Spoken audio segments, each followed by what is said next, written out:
is Juan Fernandez from the Película en Puerto Rico. Hey guys, it is a pleasure to get to talk to you about Horizon. Hey Juan, likewise. Thank you so much. And I wanted to ask you both, but I guess Sienna, I'll direct it at you first. It's just that in a movie of such a gigantic scope as this one, and we're just getting the first chapter, one of the things that impressed me most is that the humanity of all the characters is on display and it doesn't fall through the cracks at all. It's sort of the thing that makes it special. So I wonder if that was present in the material, or is that something that you guys shepherd with Costner while shooting it on the set? So that's the first question. You know, the scripts were really brilliant to read. They were like books, novels. It felt like Tolstoyan in its scope and depth. And I think every character has a kind of something that they're searching for and yearning for and driven by. They felt well adjusted and well rounded.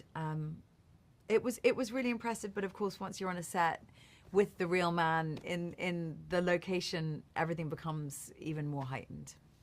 Okay. How about for you, Sam? Because your character is also put in sort of difficult situations and choices he has to make. So it makes him even more interesting. So I wonder if that was on the page from the beginning. Yeah, kind of.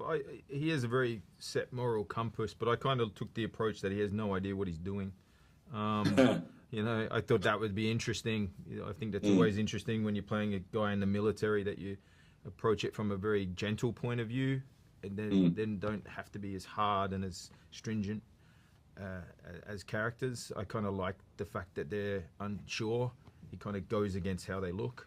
And so, you know, here's a character that has no idea what's going on with the frontier war and would much rather be in the Civil War, and hopefully finds a kindred spirit here of someone that can give him companionship and help in this journey.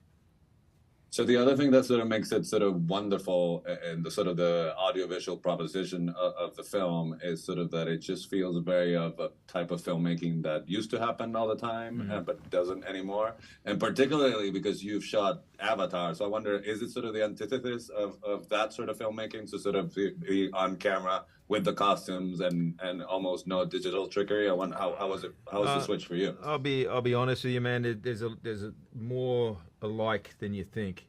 That's interesting. There's different tools at play here, obviously, but you're being driven by two directors that take big risks in their approach to storytelling. One's using kind of futuristic tools and is continually pushing the envelope there, and Kevin has a classic point of view, but even to the classic, to the point where, as you said, it's chapter one. There's a novelistic approach to it. So it's an interesting way of telling a story, especially with Kevin, in the sense that it's not necessarily plot driven.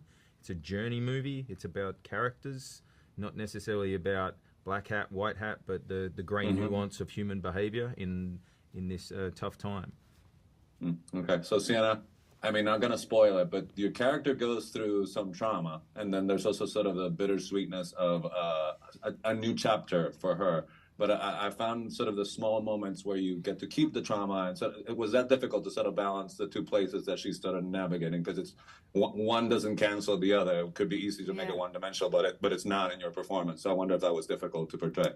Well, I think it was, in all honesty, because she doesn't really get the space and time to reflect in the story on what's happened.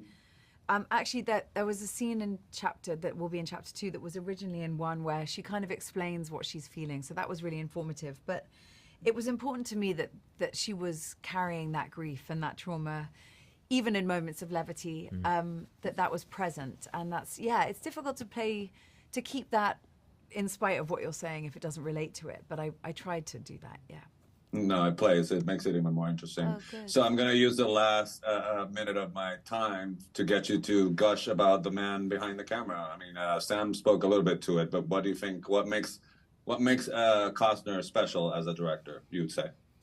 Sienna, first. I mean, you've heard of method acting. This is like method directing. He's totally living and breathing every element of the story. I think it's dominant in his mind. He knows every scene back to front. He kind of knows the words to most of the scenes. He's really living and breathing it. And he has this kind of childlike enthusiasm and is very chivalrous and thoughtful and sensitive. And all of those qualities, because he's an actor, are often quite rare in directors. I found it really special to be around. All right. Yeah. All right, so my time is up. It's been a pleasure talking to you. You guys have a great day, okay? Thank you so much for your time.